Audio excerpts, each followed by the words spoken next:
Hi, it's me, the Duelist, and I'm here with Dee Dee tonight, and we are going to tell you about a very interesting, very powerful transformation that we did today, earlier this evening, called Divine Mysteries. yes, the 13 Divine Stars, Mystery yeah. slash the 13 Stations of the Cross. Now I know you're a little bit tired, but this is because it's I'm very alright. grueling. I mean, it was grueling. This is It something took a lot out of me, but I'm good. I'm good to yeah. go. So tell me about this because it is interesting, people, and you guys need to. They get a Pen and paper. yeah. Grab your pen and paper. You want to grab a pen and paper, but before that, why don't you give him a little bit of information about the guy that came in earlier, Dee Dee? Okay. Well, You know him better than I do. Okay. Well, while you guys grab your pen and paper, I'm going to tell you a little bit about him. And I want to tell you, this video, don't cut this off. Watch this all the way through because you're going to get some information here that you're going to be able to write down. You're going to learn some things that are powerful. Powerful Very powerful. things to know that these things are real. And that's what's important. So while you get a pen and paper, I am going to tell you a little bit about the guy. First of all, he came in from Uganda.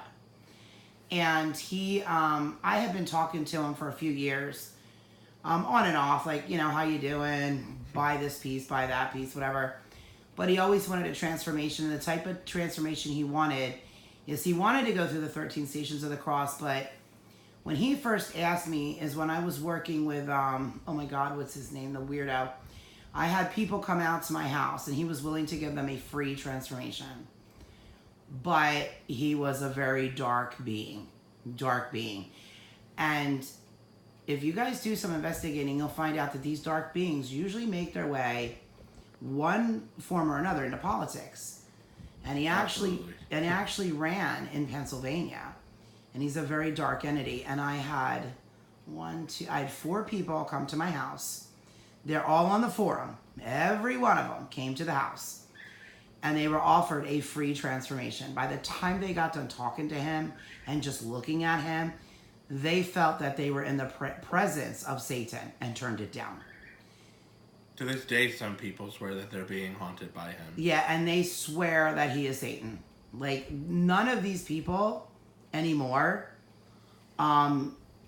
even mess with anything. Like, they were that scared. And I told them they didn't need to be because that was only if they chose to do the transformation, which I told them, hey, if it was me, I wouldn't do it. But they just met him and knew. Like, they knew meeting this guy. So anyway, Steve here is able to do this type of transformation. And before Steve, there was no way for me to offer it. And the guy always told me, he goes, I want a divine mystery transformation. I want to go through the 13 stations. And I'm just like, I don't really have anyone that can do what you're asking for until now. And Steve actually did this. But a little bit about the guy. He is from Uganda. He's extremely poor. He would buy things every now and then, but it would take him a while to be able to get them. They would always go on layaway all the time. Hey, Steve, help him. Never mind. The goose got his neck stuck in the cage. I don't know why she keeps doing that. McNiblets! Anyway, sorry. So, he come from Uganda, and he had told me the reason that he wanted this transformation is throughout his life, he had experienced a lot of mystical things.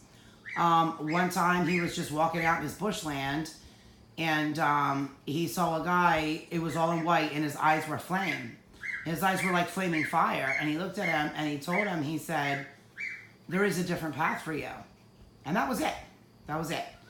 Months or years, I forget what he told me, went by, and he went to get water. He had his pail down at the river, and he was dipping it in the water, and he saw his face in the reflection of the water, like a lot of stories talk about, but his face changed, and it looked like he was looking at Jesus. Now, this guy is very, very black. He is so black, he has like a blue tinge to him. The skin tone is actually beautiful. He looks like that model, that very, very black model that almost looks blue. Like, I forget her name. She like has like short hair cropped to her head. She's very pretty. I don't know if she plays on The Resident or not. I don't know if that's her. But extremely black. And he said as he looked in his reflection, even though it was only a reflection, you just don't see color. He saw a clear image. His face changed. And it was like a tannish brown color with blue eyes. Now, I have seen this type of thing before. So I didn't tell him what it was, but I did know. And then his face actually spoke to him because he turned into another person, and he goes, "You have another life path." And again, that was it. And then there was other various things that happened. And then just before he got his transformation, he lives in a tree hut. He lives in a hut, like up in a tree. Now, he really does, though. He does. He is actually the person that, when I do mail things to him, you have to write on the envelope, turn at this bent tree, go up the hill until you see 5 rocks piled on each other. And no, I'm dead serious. That's all I can show you. You know, it's Liddy. She ships for me. Like, that's what you got to write on the envelope. Like, no lie. So, he was sleeping, and this guy woke him up, and he couldn't see his face. He couldn't see anything.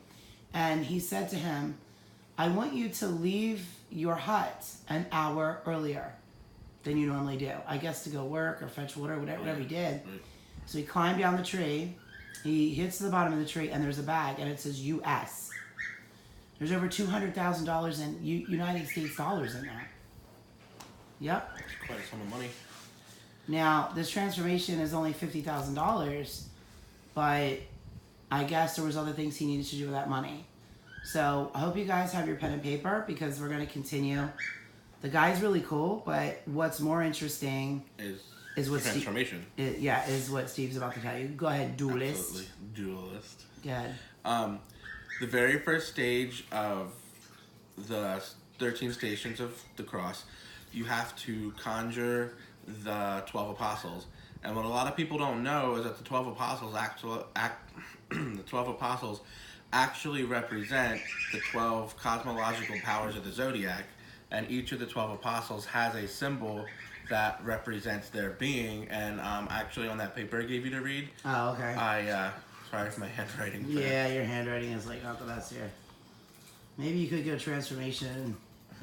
Maybe you could do a transformation on yourself and get better handwriting. I'm just kidding. Yeah. Okay, so what did you want me to do with them? What I want you to do is just go ahead and read the name of the apostle, the power, the zodiac power that they represent, and then their symbol. Okay. Yes. You have Apostle James, who is Aries, or his astrological sign is Aries, and his symbol is the pilgrim staff. You have Andrew, who's Taurus, and it's Traverse Cross. You have Thomas, who is Gemini, and it is a builder's square.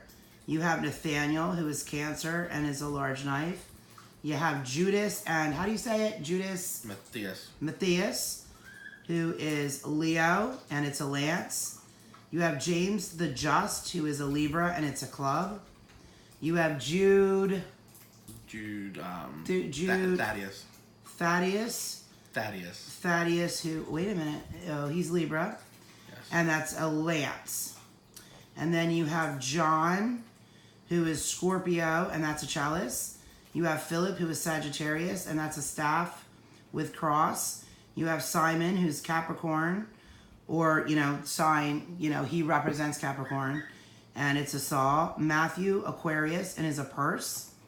Peter is Pisces, and he holds a set of keys. Right. Okay. So the importance of that is, in order to make this transformation go smoothly, before you begin the process of the 13 stations of the cross, speak up to make sure they can hear you. You have to summon every single one of these apostles, and the way you do that is by envisioning their sign, their symbol into your mind, and that brings you their astrological power. And then you have to do that for every single one of the 12. And once they are there, then you can move on to the 13 stages of the cross. Now, where is the person you're doing the transformation on at this stage of the transformation, as you're gathering the astrological energies? Well, they're there with me. No, I mean, are they sitting? Are they laying? Do you put them on a table? Do you put them on a bed? They're laying on a slab of cement. Okay, so this guy had to lay on a slab of cement. Yes. Okay. And the 13 stations of the cross brings you a wonderful, interesting, very powerful ability, but it's also very grueling and very challenging, which is why when I do it, I come in and I speed up the whole process, because you have to go 13 days without food. You have to go 13 days without water. and that could be challenging for anybody. So I kind of come in and I speed up the process. You know, I have the power to control time, so I kind of press fast forward on the whole operation, and I'm get gonna it done. I'm gonna stop you right there to start part 2, so it doesn't take me forever to load. We'll be right back with the Divine Mystery and and the 13 Stations of the Cross. 13 Stations of the Cross transformation.